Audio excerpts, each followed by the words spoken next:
میں بات کر رہا ہوں جو قرآن کریم کے حروف مقطعات ہیں اس پر بہت ہی کم ریسرچ ہوئی ہے. مختلف مکاتب فکر میں بھی اگر ہم دیکھیں تو ہمیں اتنی تفصیل سے یا تشریح سے ریسرچ نہیں ملتی اس کی. لیکن یہ ہے کہ آپ نے جو ریسرچ کی ہے، جو آپ کی کتاب ہے اور جس میں جن بزرگوں کا حوالہ دیا ہے آپ نے، میں نے اس کا مطالعہ کیا ہے. انہوں نے جو انگریزی کا جو پورا ایک بکلیٹ ٹائپ آپ نے دی مجھے، اس کا میں نے مطالعہ کیا ہے. اور جو کچھ آپ نے لکھا ہے اس سلسلے میں آپ نے سنکرونائز کیا ہے حروف مقطعات کے ساتھ جو ان کی ریسرچ ہے اور جو آپ کی ریسرچ ہے، دونوں کو آپ نے کمبائن کر کے بالکل اس کا ترجمہ پیش کیا. ان بالکل بزرگوں نے کہاں سے ریسرچ کی تھی؟ انہوں نے ایکچولی یہ جو تھے پی ایچ ڈی کرنے کے لیے مصر سے امریکہ گئے تھے. اس وقت تک جو کہہ لیں کہ کمپیوٹر نیا نیا آیا تھا.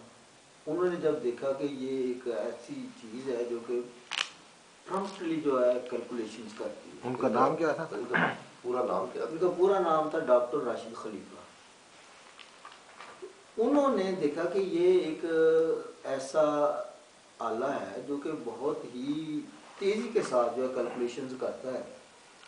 وہ تھے تو کیمسٹری کے، لیکن انہوں نے یہ سوچا کہ کیونکہ یہ حروف مقطعات آج تک سیکرٹ چلے آ رہے ہیں، ان کے پیچھے کیا لاجک ہو سکتی ہے کہ حقیقت ان کی کیا ہو سکتی ہے، جب کہ یہ قرآن میں موجود ہے. علماء کہتے ہیں ان کا علم اللہ اور اللہ کے رسول کو ہے، اور دوسری طرف اللہ تعالیٰ یہ بھی فرماتے ہیں فَلَا يَتَدَبَّرُونَ الْقُرْآنَ أَمْ عَلَىٰ قُلُوبٍ أَقْفَالُهَا، کہ قرآن پر تدبر کیوں نہیں کرتے، کہ آپ کے دلوں میں تالے پڑ گئے ہیں. تو یہ چیزیں جب قرآن میں موجود ہے تو کیوں نہ اس کے اوپر جو ہے نا ایک ڈفرینٹ اینگل سے ریسرچ کی جائے. پھر انہوں نے جب ان کی کاؤنٹنگ شروع کی کہ جہاں جہاں حروف مقطعات آئے ہیں اس صورت میں انہی حروف کی جب تعداد کو انہوں نے کاؤنٹ کیا تو ان کا ایک زبردست ریلیشن بنتا تھا کہ وہ سارے کے سارے جو ہے نا وہ 19 پہ ڈیوائیڈ ہوتے تھے. جیسے کاف، سورہ کاف میں 57 بار ہے، وہ 19 پہ ڈیوائیڈ ہو رہا ہے. سورہ نون میں نون کی تعداد جو 19 پہ ڈیوائیڈ ہو رہی ہے. یہ سنگل ہیں، سنگل بھی آئے ہیں، 2 بھی، 3 بھی، 4 بھی، 5 تک آئے ہیں. کاف آئی آئے صاد. اب الف لام میم 7 سورہ میں استعمال ہوا ہے. 7 سورہ کے الف جمع کیے، لام جمع کیے، میم جمع کیے، وہ سارے کے سارے 19 پہ ڈیوائیڈ ہو رہے تھے. لہذا انہوں نے کہا کہ یہ کوئی اللہ تعالیٰ نے ایسی میتھمیٹیکل ترتیب دی ہے تاکہ قرآن کو انٹرلاک کر دیا جائے، اور اگر کوئی اس کو چینج کبھی کرنا چاہے تو چینج کر نہ سکے، پکڑا جائے اس سے کہ یہ اس ترتیب میں آ نہیں رہا میتھمیٹیکل ترتیب. لیکن انہوں نے یہ بات نہیں بتائی کہ آخر یہ الف کس چیز کا مخفف ہے، لام کس کا ہے، میم کس کا ہے. یہ صرف اندازے تھے. یہ ریسرچ کی تھی جناب پروفیسر عبدالرزاق صاحب نے، جو کہ بلاغ القرآن کے تھے. انہوں نے باقاعدہ اس کے پروف قرآن سے ہی دیے ہیں. جیسے یاسین والقرآن الحکیم انک لمن المرسلین، کاف کا جو زبر ہے وہ مرجع ہے یاسین کی طرف. تاہا یا تاہا ما انزلنا علیک القرآن لتشقی، ہر جگہ پر قرآن کا جو زبر ہے وہ مرجع ہے حروف مقطعات کی طرف. تو انہوں نے کہا کہ یہ جتنے حروف مقطعات ہیں یہ نبی صلی اللہ علیہ وسلم کے ناموں کے مخفف ہے، اور ہر جگہ پر یہ چیز جو ہے نا آئی. اس چیز کو اور ان کی ڈاکٹر راشد خلیفہ کی جو تحقیق تھی اس کو ملا کر پھر یہ کتاب لکھی گئی ریاضیات کی تحفظ ناموس رسالہ. تو اب یہ دیکھی جائے تو بہت ڈفرینٹ ہے باقی لوگوں کی تحقیق سے. کوئی اس سے متفق ہوگا بھی، کوئی نہیں متفق ہوگا، لیکن یاسین پہ اور طٰہٰ پر سارے متفق ہیں کہ یہ نبی صلی اللہ علیہ وسلم کے نام ہیں، انہی کے ناموں کے مخفف ہے. اسی طرح سے باقی انہوں نے ثابت کیا کہ یہ بھی نبی صلی اللہ علیہ وسلم کے نام ہیں. تو ابھی لوگوں نے اس پر جنہوں نے اسٹڈی کیا، بعض نے اتفاق بھی کیا، بعض نے کہا کہ اس پر جو ہے اتھارٹی نہیں ہے پچھلے لوگوں کی. لیکن بہرحال قرآن سے تو یہی چیز جو ہے نا نظر آتی ہے کہ ایک جب اللہ تعالیٰ نے کہا کہ نحن نزلنا الذکر وإنا لہ لحافظون، ہم ہی سے نازل کرنے والے ہیں، ہم ہی اس کی حفاظت کریں گے. تو اب یہ ایک چیلنج بھی جو بار بار کیا گیا کہ لاءز جیسی کتاب ایک صورت بنا کے لے اور 10 صورتیں بنا کے لے، اور آج تک کوئی اس چیلنج کو میٹ ہی نہیں کر سکا، کیونکہ ایسی حیرت انگیز ترتیب دینا انسان کے بس میں ہے ہی نہیں. یہ ایک ایسی چیز ہے جو سمجھ بھی آتی ہے لیکن کوئی کر نہیں سکتا. جو آپ بات کر رہے ہیں نا، اس میں جو اچھی بات ہے وہ تو ہے ریسرچ. جی جی. اور جن بزرگوں کا آپ نے نام لیا ہے،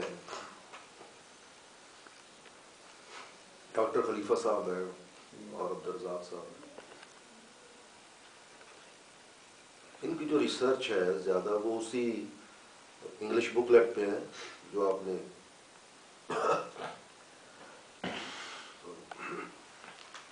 میں نے ان کا مطالعہ کیا. جی. ریسرچ کے حساب سے تو وہ بہت ہی قابل تحسین ہے. ہم سمجھتے ہیں کہ وہ رائے صاحب آپ نے بھی پڑھی ہوگی، وہ جو ہے وہ بہت خوبصورت ہے اس لحاظ سے. لیکن میرا یہ خیال ہے کہ اس ریسرچ میں جو مجھے تضادات نظر آئے وہ جو انہوں نے ٹیبلز بنائے ہوئے تھے، جو اس میں اعداد تھے اور اس کے جو نمبر دیے ہوئے تھے، وہ مجھے یوں لگا کہ جیسے کسی آپ درزی کو ایک کپڑا دیں اور وہ ایک لباس سینے کے لیے وہ پیش کرے، تو بجائے یہ کہ اس کپڑے کو کاٹا جائے تو ہم جسم کو کاٹ کر کپڑے کے مطابق کرنے کی کوشش کریں، جس کی وجہ سے جو وحی کا جلال و جمال ہے یا جو اللہ نے نازل کیا ہے جو کچھ انسان کے لیے، اس میں بہت سے مقامات پر اس ریسرچ میں میری رائے کے مطابق کچھ کمزوریاں نظر آتی ہیں. دیکھیے، مقطعات کو جاننے کے لیے ہمیں قرآن کریم کو ان ٹوٹو دیکھنا پڑے گا. ویسے تو 114 سورہ مبارکہ ہیں جتنی قرآن کریم میں اتری، اور کہا جاتا ہے کہ 29 ہے جو اس میں چلی ہیں. اس میں جو آپ کی کتاب ہے اس میں بھی ایسا فگر دیا ہوا ہے. لیکن مقطعات کو جاننے سے پہلے ضروری ہے کہ اس دور کی جو ڈائلیکٹس تھے، جو رائج الوقت ڈائلیکٹس تھے، لینگویج اور ڈائلیکٹ میں فرق یہ ہے کہ لینگویج ہوتی ہے ایک پورے خطے کی ایک زبان. جیسے پورے پاکستان میں ہم کہیں کہ پاکستان کی لینگویج کیا ہے تو کہا جائے اردو ہے یا انگریزی کہا جائے. برطانیہ کی کیا لینگویج ہے، ہم کہیں گے جی وہاں پر انگریزی ہے. ڈائلیکٹ ہے کسی اس لینگویج کے اندر کسی خطے کی جو ان کی جغرافیائی زبان کلچر کے حساب سے بن چکی ہوتی ہے. تو وہ بہت سلینگ ہوتی ہے. یعنی یہ ہے کہ ایک لفظ جب بنتا ہے تو وہ اوریجنلی وہ لفظ بڑا خوبصورت ہوتا ہے، لیکن بولتے بولتے بہت تیزی سے بولا چلا جاتا ہے. صحیح بات. اور تیزی سے بولنے سے اس کا پروننسیشن بدل جاتا ہے، بعض وقت معنی تک بدل جاتے ہیں. لیکن یہ ضرور رہا ہے کہ عربی زبان میں محاورے بہت استعمال ہوئے، اور یہ بہت تھا کہ وہاں پر مقطعات یوز کرتے تھے. مقطعات کا لفظ قطع کرنے سے نکلا ہے. یہ وہی لفظ ہے جس کو قطع ید کہتے ہیں، جو سورہ یوسف میں آپ نے دیکھا ہوگا کہ خواتین جو تھیں آئی ہوئی تھیں انہوں نے قطع ید کر لیا، یعنی ہاتھوں کو زخمی کر لیا یا کاٹ لیا جو. پر اس کا اسی سے معنی جو لیا جاتا ہے وہ ہے مختصر کرنا.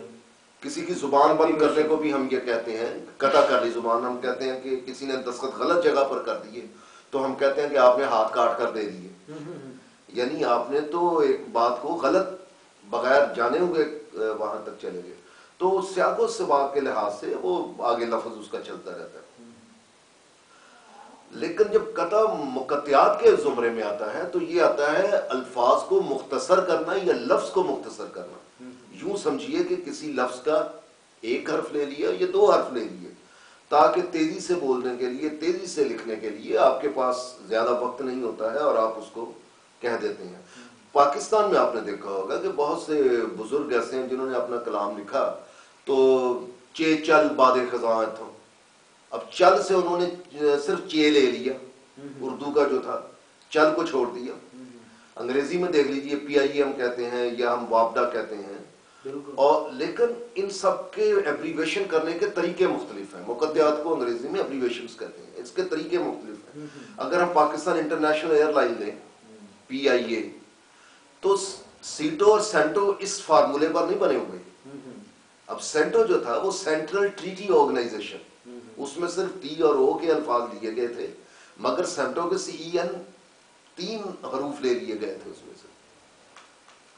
اب ہوا یہ کہ قرآن کریم جب اترا تو یہ یمن سے لے کر تو جو مدینہ اور اس کے ویسینٹی میں جتنی شام تک کے جو قبائل تھے، ان میں جو رائج الوقت ڈائلیکٹس تھے، کیونکہ اس میں مشترکہ زبان تو عربی تھی ان آفیشلی، کیونکہ ایک گورنمنٹ تو تھی نہیں، تو ڈائلیکٹ جتنے تھے وہ ملتے جلتے تھے عربی سے، لیکن ہوا کیا کہ ان ڈائلیکٹس میں بہت سے الفاظ جو مکے میں استعمال ہوتے تھے وہ مدینے میں ویسے استعمال نہیں ہوتے تھے، اور جو مدینے میں استعمال ہوتے تھے وہ جو ریڈ سی کے کناروں پر، جو آپ کو یاد ہوگا جب ابو سفیان لے کر جایا کرتے تھے اپنے قافلے تجارت کے لیے، تو وہ جہاں سے گزرتے تھے، اور قرآن کریم میں بھی ہے کہ قافلہ گزر رہا تھا وہ دور سے جو ہے